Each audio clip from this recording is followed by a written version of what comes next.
4টায়, আজকে বেলা 2টা বাজে, আপনি কালকে পর্যন্ত বিমানবাহী প্রধান কোথায়? ছাত্র বিপরীত করতে হবে নিঃশর্তভাবে। 24 ঘন্টার বেশি পার হয়ে গেল। এখন আইন উপদেষ্টা স্যার আপনি এখানে বললেন পরে বসবেন, হিসাব নিবেন এবং এটা তথ্য অনুযায়ী বিচার করবেন।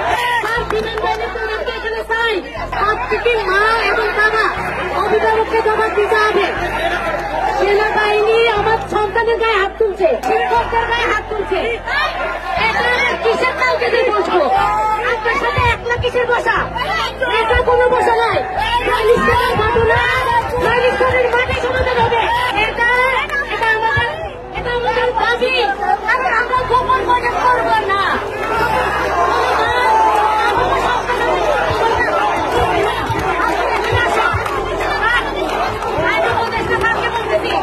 আপনি যদি আমার বাবা হয়ে থাকেন, একজন স্বামী হয়ে থাকেন, আপনি নিতে আসে আজকে হিসাব দিয়ে যাবেন। কালকে আমাদের কিছু সন্তানদের লাশ প্লেনে করে তুলে নেওয়া হয়েছে, আমার পোশাকটা হইল আমার সন্তানের দাবি অনেক। ছাত্র বিপরীত করতে হবে নিঃশর্তভাবে।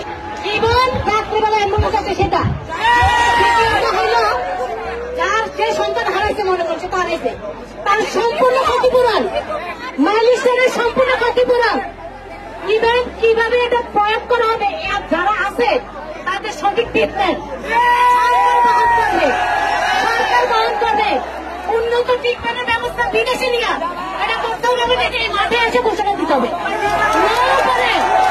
আমরা এরকম ঘোষণাতে এখন বহু দেখছি স্যার, 24 থেকে স্যার বহু দেখছি স্যার, আর দেখতে চাই না। আমি একটা মাকে নিয়ে কথা বলছি, একটা বাবাকে, আমার সন্তান অক্ষত আছে, আমি আবারও বলছি, আমি